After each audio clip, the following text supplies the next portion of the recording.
I've tried to explain to people a few times why I advocate for doing independent research.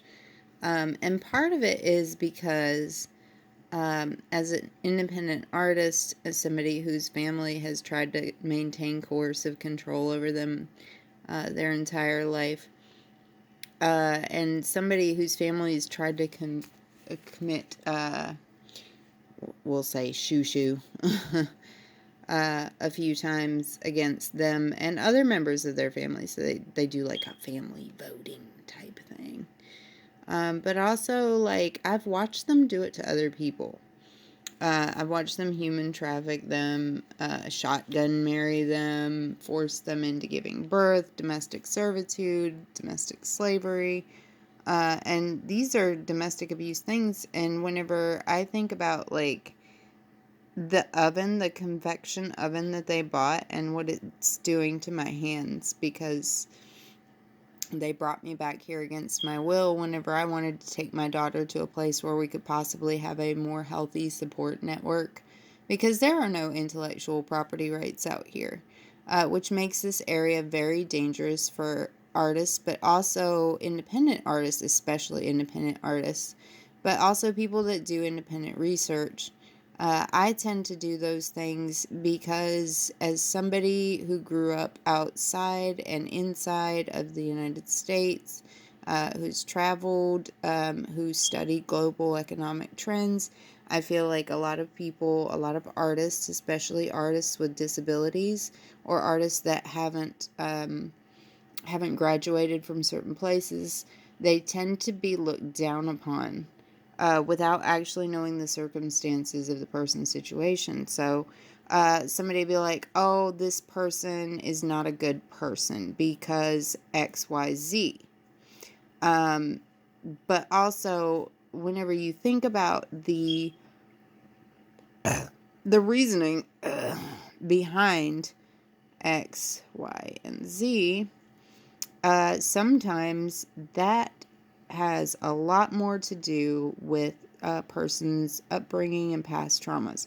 So I'm gonna share a story about something that happened to someone I know. They said whenever they were younger, they went to the ocean, and while they were in the ocean, they were stung by a jellyfish. And rather than saying they got scraped, because they didn't know what they were saying, all they knew was, they were injured and they were a small child. I think that same person had scabies at one point. And so I was like, oh, that's funny. That's a funny story. He was like, yeah, but whenever he said it, he said he got graped. So these are like multiple words that we have to use sometimes to explain ourselves to other people, which is terrifying whenever you think about the fact that people will use coercive control and infantilization, dehumanization, and try to harm you by saying that there's something wrong with you.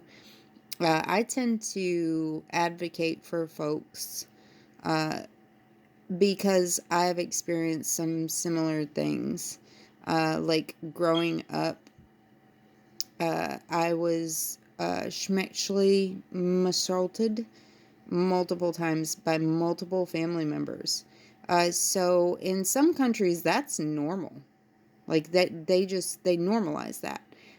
In the United States, there are a lot of different laws and things that will delegitimize independent research and independent study, because you don't have a degree from a certain place, or because the laws in a certain state, because we go state by state.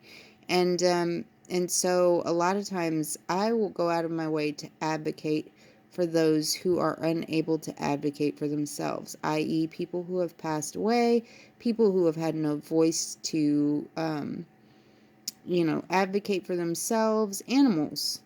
And a lot of folks are like, oh, animals are people too. And I'm like, yeah, I know. That's why hip hop, is such an interesting genre, because they also encompass like stories of animals. So, like, whenever they poisoned my dog, I know they poisoned my dog with the etching solution that my uh, previous partner, my youngest's father, purchased because he was like, oh, you know, I used some of it at some point. Well, at the same time, I was also asking them to bring me food home from work. Whenever I did that, I shared some of that food with the dog. Now, you can look back at my other account on YouTube under Twitching Dead Girl, and you can see what happened to the dog.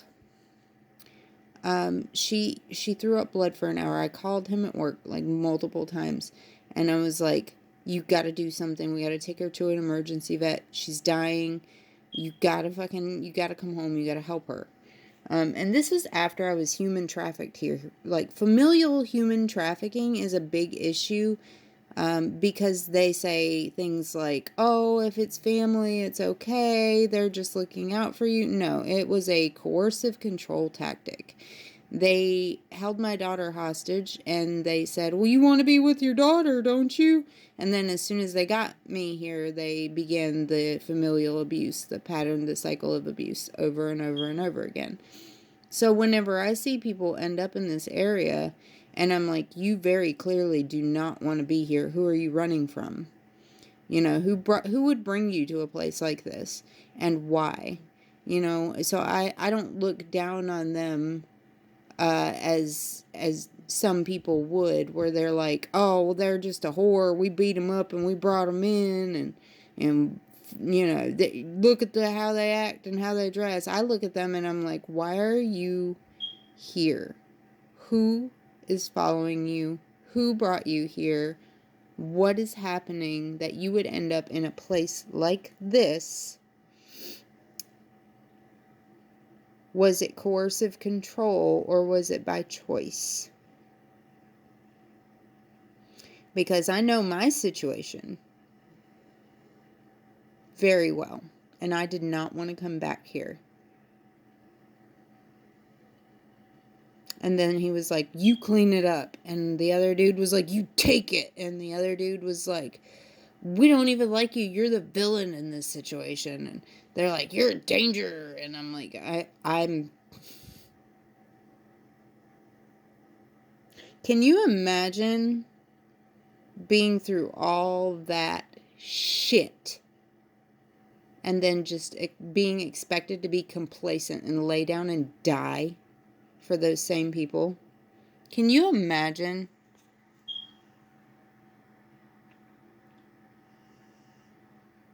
I burnt myself twice on that oven today. I'm working on some incense. At one point, my first husband's father was like, "Oh, incense is just for potheads," and I was like, "Do you know about the history of incense? It has very spiritual connotations." I burn incense often, and I try to reuse candles, wax, and foodstuffs from my tea and my medicine and things because these are spiritually aligned significantly with prosperity, wealth, rebirth. Depending on what you're putting into an incense, is what you're putting back into your atmosphere and your local areas. You know, and so I try to also, you know, keep in mind whenever I'm dressing up and taking my daughter out somewhere and you're sitting there calling me a whore because I chose to wear stockings and bright colors. Stockings and bright colors are a good way to draw attention. And a good way to draw attention to a situation when you don't want to get harassed or stalked or whatever in public is to wear those bright colors with your child. Take photos of yourself before you leave the home. That way, if one of you goes missing, you already have photos. You know, these are things I think about because I'm a good mother, and these are not good people.